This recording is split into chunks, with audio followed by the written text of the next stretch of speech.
America Israel से जंग के बीच ईरान ने जो कहा वो करके दिखा दिया। ईरान ने अमेरिका इजराइल को स्कूल और यूनिवर्सिटीज पर हमले के लिए माफी मांगने का अल्टीमेटम दिया था और उसके लिए समय सीमा भी तय की थी। माफी न मांगने पर अमेरिका की यूनिवर्सिटी और स्कूल को टारगेट करने की धमकी दी थी। जब अमेरिका की तरफ से ऐसा नहीं किया गया तो फिर ईरान ने जो कहा था वो करके दिखा दिया। यानी वक्त खत्म होते ही ईरान ने इराक में मौजूद अमेरिकी यूनिवर्सिटी को निशाना बना डाला। सुलेमानिया में मौजूद यूनिवर्सिटी में देर रात हुए हमले के बाद धुएं का गुबार निकलता हुआ नजर आया। वीडियो में देखिए, दूर से ली गई इन तस्वीरों में सिर्फ धुआं निकलता हुआ नजर आ रहा है। ईरान ने मिनाब में स्कूल और तेहरान में यूनिवर्सिटी पर हमले के लिए अमेरिका और इजराइल को जिम्मेदार ठहराया था और उसी के बाद दुश्मन देशों को माफी मांगने के लिए अल्टीमेटम दिया था। ईरान ने इराक के कुर्दिस्तान में सुबह ड्रोन से बारूदी प्रहार किया। एक के बाद एक कई ड्रोन हमले कैमरे में कैद हुए और धमाकों के बाद आग की लपटें निकलती हुई दिखाई भी दी हैं। हमला कर ईरान ने बता दिया है कि वो जो कहेगा करके भी दिखाएगा। मिडिल ईस्ट में जैसे जैसे जंग आगे बढ़ रही है, हमले और भी भीषण होते जा रहे हैं। अब अमेरिका ने ईरान को 2000 पाउंड यानी 900 किलो से ज्यादा के बम से दहला दिया है।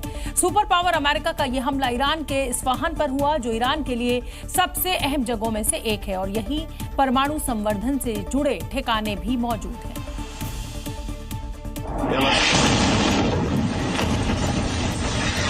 क्योंकि इस्फहान में नतांज परमाणु संयंत्र जैसे बड़े परमाणु केंद्र और कई सैन्य बेस मौजूद हैं। ऐसे में अमेरिका इस हमले के जरिए ईरान की सैन्य क्षमताओं को कमजोर करना चाहती है। अब अमेरिका ने जब इस्फहान पर इतने बड़े बंकर बम से हमला किया तो वहां हुए धमाकों की गूंज दूर तक सुनाई दी है।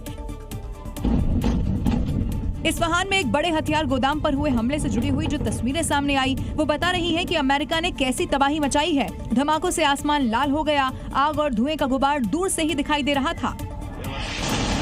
इस्फहान के हथियार डिपो को पूरी तरह नष्ट करने के लिए विशेष रूप से डिजाइन किए गए बंकर बस्टर बमों का इस्तेमाल किया गया। हमले से जुड़ी हुई तस्वीरें राष्ट्रपति डोनाल्ड ट्रंप ने अपने सोशल मीडिया अकाउंट से भी शेयर की। 24 घंटे पहले ट्रंप ने ईरान को धमकी भी दी कि अगर ईरान नहीं झुका तो जोरदार हमले किए जाएंगे। ईरान ने अपनी मिसाइल और ड्रोन ताकतों को जमीन के अंदर टनल में रखा हुआ है और अमेरिका ने बंकर बस्टर बम का इस्तेमाल इसीलिए किया है क्योंकि ये बम जमीन के काफी नीचे बने कंक्रीट के ढांचों को भी भेद सकते हैं। इससे पहले भी अमेरिका ने युद्ध शुरू होने के बाद इस्फहान को निशाना बनाया था। बंकर बस्टर बम अमेरिका का वो ब्रह्मास्त्र है जो जमीन में बने बंकरों, मजबूत कंक्रीट ढांचों, सुरंगों और पहाड़ों में छिपे दुश्मन के ठिकानों को तबाह करने के लिए बनाया गया है। बस्टर बम सैकड़ों किलोग्राम वॉरहेड ले जाने में सक्षम होता है और इसकी वजह से दुश्मन के ठिकाने तबाह होने से बच नहीं पाते हैं। इसके अलावा इसकी कई खासियत भी हैं। बंकर बस्टर बम की अगर हम बात करें तो इसकी लंबाई करीब 20 फीट होती है यानी करीब 6 मीटर। अगर इसके वजन की हम बात करें तो बंकर बस्टर बम का वजन 13,600 किलोग्राम के करीब होता है। 2000 से 2400 किलो वॉरहेड ले जाने की वजह से इसे अमेरिका का ब्रह्मास्त्र भी कहा जाता है। बम भारी वजन और मजबूत स्टील की नाक की वजह से गहराई तक घुसते हैं और 200 फीट तक मिट्टी के अंदर जाकर 18 मीटर तक मजबूत कंक्रीट के ढांचों को ये भेदने की क्षमता रखते हैं। जीपीएस और आईएनएस से लैस होने से बहुत सटीक लक्ष्य भेदने में मदद करता है। इतना भारी होने के कारण बंकर बस्टर बम को B2 स्पिरिट स्टेल्थ बॉम्बर से गिराया जाता है।